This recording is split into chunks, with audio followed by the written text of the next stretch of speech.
अब हम आगे की तरफ जा रहे हैं। अब हम ये प्रेशर है, यहाँ तक मैंने आपको बता दिया था, ठीक है ना।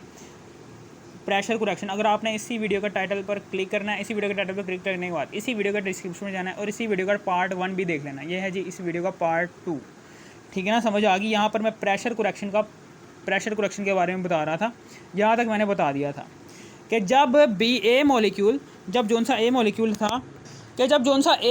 जौन सा था वो कंटेनर के बिल्कुल दरमियान में था, ठीक है ना, और इसके इर्द गिर्द बी के मॉलिक्यूल्स प्रेजेंट थे। तो बी के मॉलिक्यूल्स इस ए के मॉलिक्यूल को अपनी तरफ अट्रैक्ट कर रहे थे with equal force of attraction से, जिसकी वजह से आप कह सकते हैं कि ए मॉलिक्यूल पर लगने वाली फोर्स ऑफ अट्रैक्शन क्या हो जाएगी, ज़ीरो हो जाएगी, यानी कि इक्विलिब्रियम मेंटेन हो रहा है यहाँ पर फोर्स ऑफ अट्रैक्शन का।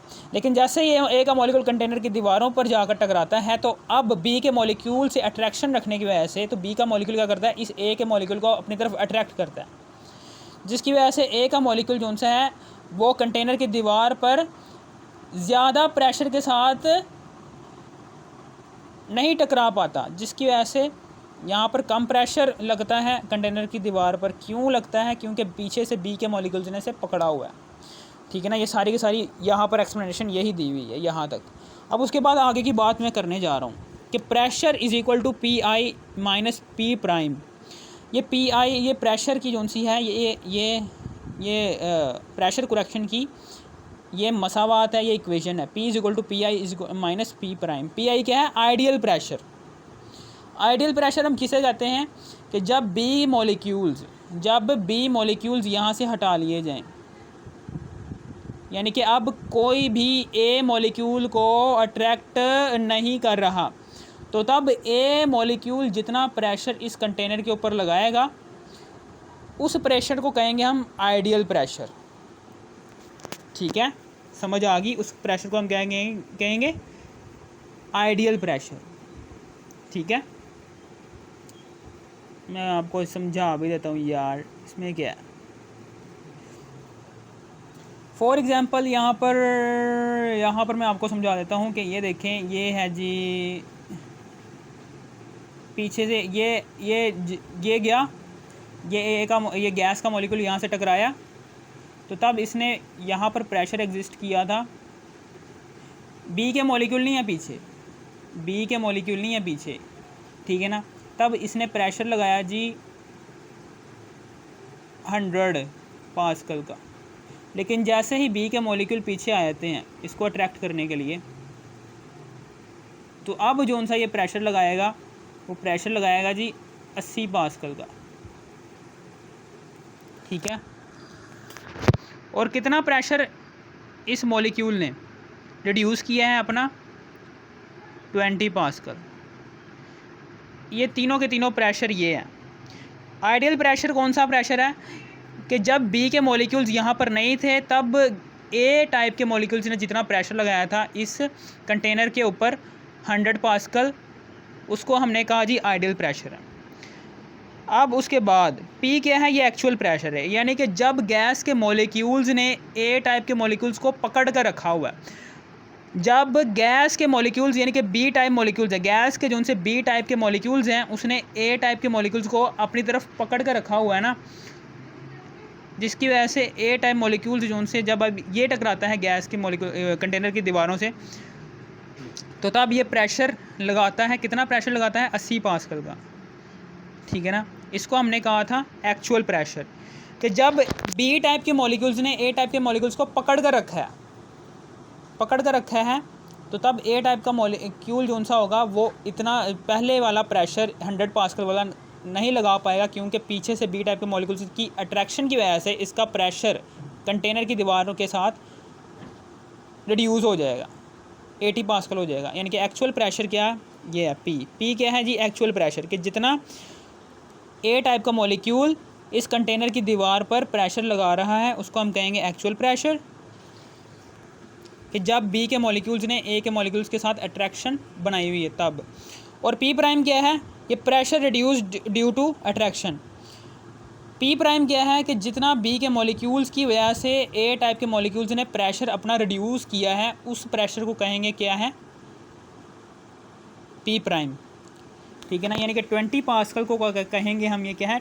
पी प्राइम, क्योंकि इतना प्रेशर ए टाइप के मॉलिक्यूल ने रिड्यूस किया है अपना due to attraction of B molecules, इसको हम कहेंगे पी प्राइम, और इसको कहेंगे ये क्या है पी, कि जितना एक्चुअली ए टाइप का मॉलिक्यूल प्रेशर लगा रहा है कंटेनर की दीवारों के साथ, और जब बी टाइप का मॉलिक्यूल प्रेजेंट नहीं है तो तब ए का मॉलिक्यूल, ए टाइप का मॉलिक्यूल जो सा गैस का जो सा ए टाइप का मॉलिक्यूल है वो कंटेनर की दीवार पर कितना प्रेशर लगा रहा है, उस प्रेशर को कहेंगे ये क्या है, ये आइडियल प्रेशर। ये बातें लिखी हुई हैं। अब हम आगे की बात करने जा रहे हैं। यहाँ पर क्या लेंगे, यहाँ पर आइडियल प्रेशर ये आ गया is equal to P minus P prime, ठीक है ना। यहाँ पर क्या आएगा, यहाँ पर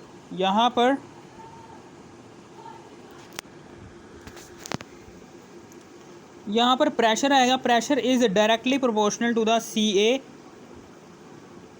और सी बी, ठीक है, समझ आ गई आपको। यानी कि जो सा एक्चुअल प्रेशर है वो कंसनट्रेशन ऑफ ए मॉलिक्यूल्स और कंसनट्रेशन ऑफ बी मॉलिक्यूल्स के डायरेक्टली प्रोपोर्शनल है। यानी कि जितने गैस के मॉलिक्यूल्स की कंसनट्रेशन ज़्यादा होगी, समझ लेना प्रेशर भी उतना ज़्यादा लगेगा, ठीक है ना। और जितने गैस के मॉलिक्यूल्स की कंसनट्रेशन कम होगी, प्रेशर, एक्चुअल प्रेशर भी उतना ज़्यादा कम लगेगा, ज़ाहिर सी बात है, ठीक है ना। जब कंसनट्रेशन ऑफ ए मॉलिक्यूल्स, या फिर आप ये कह सकते हैं कि कंसनट्रेशन, जब कंसनट्रेशन ऑफ ए मॉलिक्यूल, जब कंसनट्रेशन यानी कि ए के मॉलिक्यूल्स की कंसनट्रेशन क्या हो, ज़्यादा हो, और बी के मॉलिक्यूल्स की कंसनट्रेशन क्या हो, कम हो, जिसकी वजह से प्रेशर क्या हो जाएगा, कम, ज़्यादा लगेगा। लेकिन जैसे ही concentration of A molecules, pressure कब ज़्यादा होगा, प्रेशर कब ज़्यादा लगेगा, जब ए के मॉलिक्यूल्स की कंसनट्रेशन ज़्यादा हो बी के मॉलिक्यूल्स की कंसनट्रेशन से। तो फिर क्या होगा, force of attraction come produce होगी। जब force of attraction come produce होगी तो तब ए टाइप का मॉलिक्यूल ज़्यादा प्रेशर एक्सर्ट करेगा कंटेनर की दीवार के ऊपर, ठीक है ना। इसी तरीके से जब इसके उल्ट भी कर सकते हो, फॉर एग्जांपल यहाँ पर ए नहीं टकरा रहा, बी लाजमी नहीं कि ए टकराया जाकर, बी भी टकरा सकता है, बी टाइप का मॉलिक्यूल जो सा है वो टकरा रहा है। तो अब हम ये कह सकते हैं कि यहाँ पर जब ए टाइप के मॉलिक्यूल की कंसनट्रेशन कम हो, जब ए टाइप के मॉलिक्यूल की कंसनट्रेशन कम हो और बी टाइप के मॉलिक्यूल्स की कंसनट्रेशन ज़्यादा हो, तो फिर क्या होगा, ए टाइप के मॉलिक्यूल्स बी टाइप के मॉलिक्यूल्स को अपनी तरफ कम अट्रैक्ट करेंगे, जिसकी वजह से बी टाइप का मॉलिक्यूल कंटेनर की दीवार के ऊपर ज़्यादा प्रेशर एक्सर्ट करेगा और जिसकी वजह से एक्चुअल प्रेशर बढ़ जाएगा, ठीक है ना। समझ आ गई। यहाँ पर अब हम कंसनट्रेशन को डिनोट करते हैं। कंसनट्रेशन इज इक्वल टू होती है एन ओवर वी।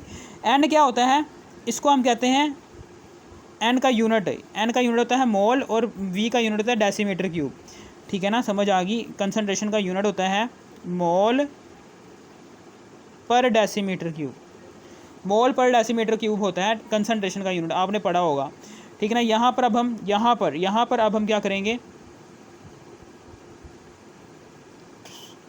यहाँ पर अब हम एन ओवर वी दर्ज करेंगे दोनों तरफ, एन ओवर वी इधर भी, एन ओवर वी इधर भी। Pressure is directly proportional to the N square over V square. और अब हम क्या करेंगे, यहाँ पर P is equal to A N square over V square. A क्या है, ए जोन सा है, ये जोन सा ए है, ये क्या है, ये प्रोपोर्शनैलिटी कांस्टेंट है, प्रोपोर्शनैलिटी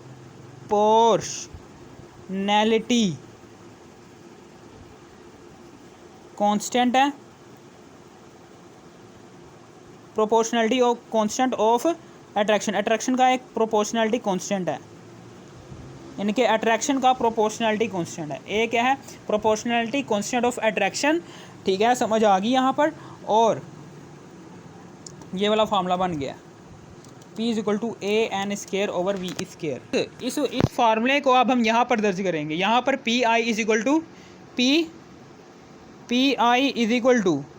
क्या है, P is equal to A N square over V square, फिर माइनस, फिर P प्राइम, यानी कि एक्चुअल प्रेशर को हमने, जो सा एक्चुअल प्रेशर था, एक्चुअल प्रेशर की जो सी मसावात थी उसको हमने यहाँ पर दर्ज कर दिया और यहाँ पर आइडियल प्रेशर की मसावात ये आ गई, ठीक है ना। समझ आ गई यहाँ पर, ये आइडल प्रेशर की मसावात ये आ गई, ठीक है। और ये जो सा वी फ्री था इसकी मसावात ये है, ठीक है ना। अब हम इन दोनों को यहाँ पर अब हम क्या करेंगे, यहाँ पर P V is equal to N R T, यहाँ पर अब हम क्या करेंगे, यहाँ पर अब हम कीमतें दर्ज करेंगे। P V is equal to N R T की, पी क्या है हमारे पास, पी की ये इक्वेशन है, इसको हमने यहाँ पर दर्ज कर दिया, ए एन स्क्वायर ओवर, ठीक है ना। अब हम इन दोनों इक्वेशंस को P V is equal to N R T यानी कि जनरल गैस इक्वेशन में दर्ज करेंगे, P V is equal to N R T, ठीक है ना। अब प्रेशर और वॉल्यूम की करेक्शन हो गई है, वान डर वाल ने कर दिया। प्रेशर की हमने जो सी मसावात निकाली है वो ये है, A N square over V square minus P prime, और वॉल्यूम की जो सी हमने करेक्शन निकाली है वो ये वाली, V vessel minus B, V vessel minus B, ठीक है, is equal to N R T. इस तरीके से आपने प्रेशर और वॉल्यूम की करेक्शन कर दी है by the using of volume correction और प्रेशर करेक्शन, वान डर वाल इक्वेशन ने इन दोनों की करेक्शन कर दी है। अगर आपको इस वीडियो की ज़रा से भी समझ आ गई, इस वीडियो को कर दो लाइक और सब्सक्राइब, और थैंक्स फॉर वाचिंग मी। अगर आपने इस वीडियो का पार्ट 1 नहीं देखा तो आपने इसी वीडियो के टाइटल पर क्लिक करना है, इसी वीडियो के डिस्क्रिप्शन में जाने के बाद इसी वीडियो का पार्ट 1 भी देख लेना है। उसमें मैंने आपको वॉल्यूम करेक्शन के बारे में बताया हुआ है, प्रेशर करेक्शन के बारे में थोड़ा सा बताया, यहाँ तक मैंने बताया हुआ है, ठीक है ना। और बाकी जो सी यहाँ से लेकर यहाँ तक जो सी है ये एक्सप्लेनेशन मैंने पार्ट 2 में बताई हुई है, ठीक है ना। और इसका वान डर वाल इक्वेशन का पार्ट 3 भी है, वो भी आने वाला है, ठीक है ना। Thanks for watching me.